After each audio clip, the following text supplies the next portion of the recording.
আমার সংসার জীবনে এই যে প্রথম তাল কেনা, আমি তাল পিঠা বানাবো। খুব ইচ্ছা হয়েছে যে এবার একটু তাল পিঠা বানাবো, তাই আজকে একটা তাল নিয়ে আসা হয়েছে। তালটা কেমন হবে, তিতাই হবে না কি বলতে পারবো না, দেখি। আল্লাহর নাম নিয়ে শুরু করি, আল্লাহ কি করে। তালটা এখন প্রথমে ধুয়ে নেব, পরিষ্কার পানি দিয়ে সুন্দর করে তালটা আগে ধুয়ে নেব। বাজার থেকে আনা তো একটু ধুয়ে নিতে হয় সব ফল।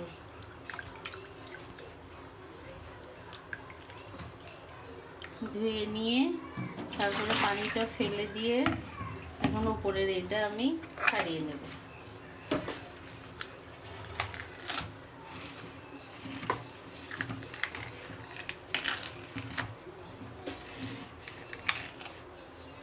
ছাড়িয়ে নিলাম, এই যে। এখন আমি এই যে এই ছালগুলো ছাড়িয়ে নেব।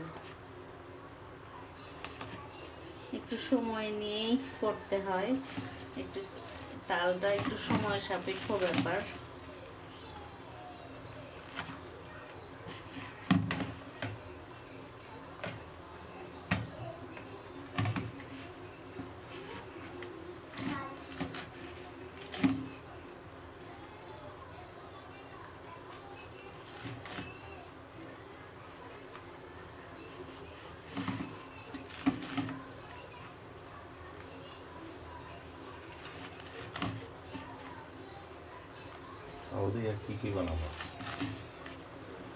দেখি, 2 রকমের পিঠা বানানোর ইচ্ছা আছে। কতটুকু রস হবে তালের, দেখি তালটা কেমন হবে খেতে, তার উপরে।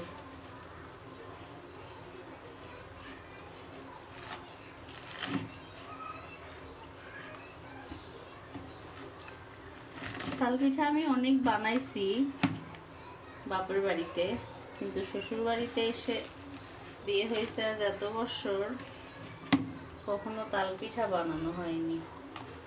আমি আরিশার বাবাকে কয়েকদিন আগে বলছিলাম যে একটু এবার তাল নামলে তাল নিয়ে আসো, তো আমি এবার তাল পিঠা বানাবো।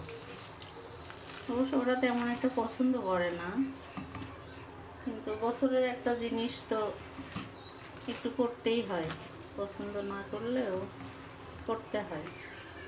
আমার ভালো লাগে। আমরা উত্তরবঙ্গের মানুষ তো, আমরা যা তাই খাই, আমাদের কাছে এগুলোই অনেক স্বাদের।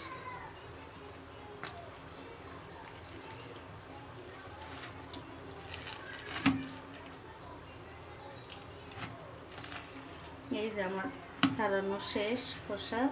এখন এটা এই যে আটিগুলো ছাড়িয়ে নেব। এই যে 3টা আটি আছে,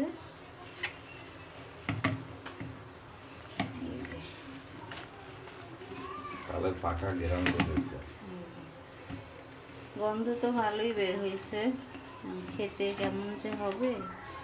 এই যে 3টা বের হলো। এখন সামান্য করে পানি দিয়ে আমি এগুলা এরকম করে নেব।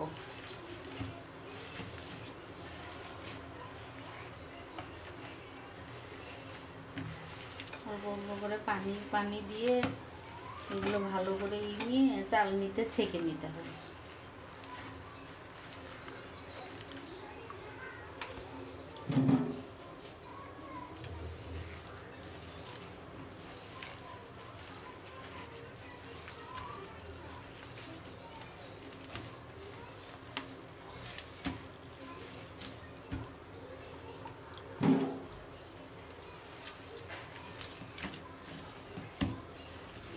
অনেক সময় হাতে নিয়ে এই কাজগুলো করতে হয়, তাড়াহুড়া করে এগুলো করতে যায় বিরক্ত লাগে।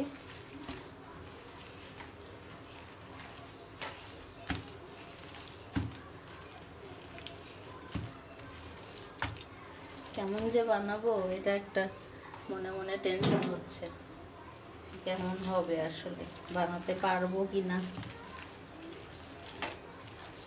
প্রথম তো এজন্য। আর শ্বশুর বাড়ি বলে কথা, বাপের বাড়ি হলে তো আর সমস্যা নাই, খারাপ হইলেও কথা নাই, সেটা নিয়ে নিন্দা নাই। শ্বশুর বাড়িতে দেখবেন কত রকমের কথা।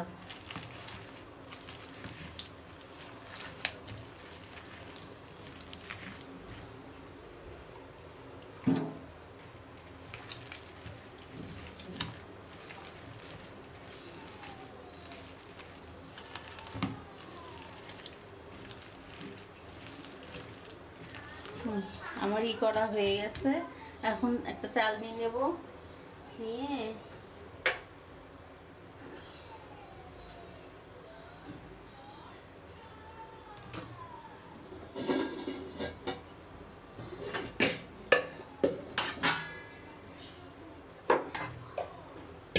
চালনিটা একটু ধুয়ে নিই।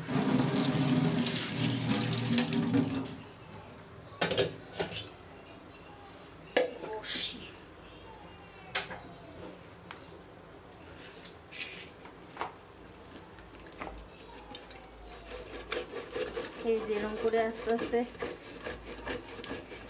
ঘষে ঘষে নিলে নিচ থেকে এটা পড়ে যাবে। আমার আর তেমন কিছু নাই আসলে, তাল ছাঁকনির জন্য কিছু একটা ব্যবস্থা করা লাগতো। আমার ঘরে এটা আছে, আমি এটা দিয়েই করছি।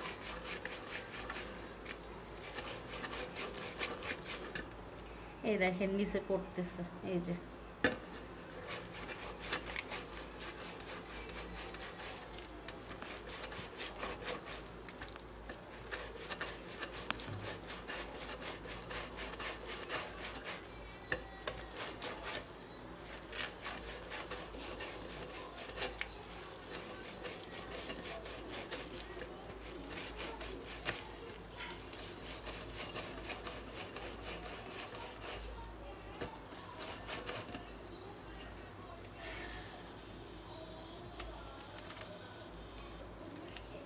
এই যে নিচে পড়েছে।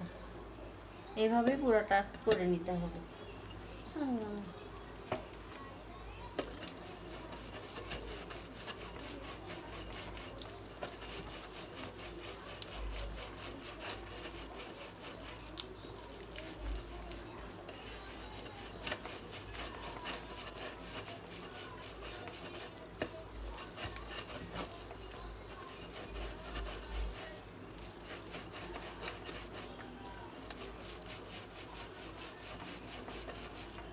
এরকম করার পরে কি আবার ওই ছাকা লাগবে না? হ্যাঁ, এই যে যাদের ভালো জালি আছে, একদম চিকন চিকন যে জালিটা, ওইটা যাদের আছে তাদেরটা আবার ওই কাপড়ে ছেঁকতে হয় না। আমারটা আবার একটু কাপড়ে ছেঁকে নিতে হবে, কারণ আমার এই ইয়েটা বড় বড় তো, এর আঁশ এতে আঁশ আছে, এই আঁশগুলো যদি পড়ে ওটা আবার সমস্যা করে। এই জন্য একটা পাতলা কাপড়ে আমি আবার ছেঁকে নেব।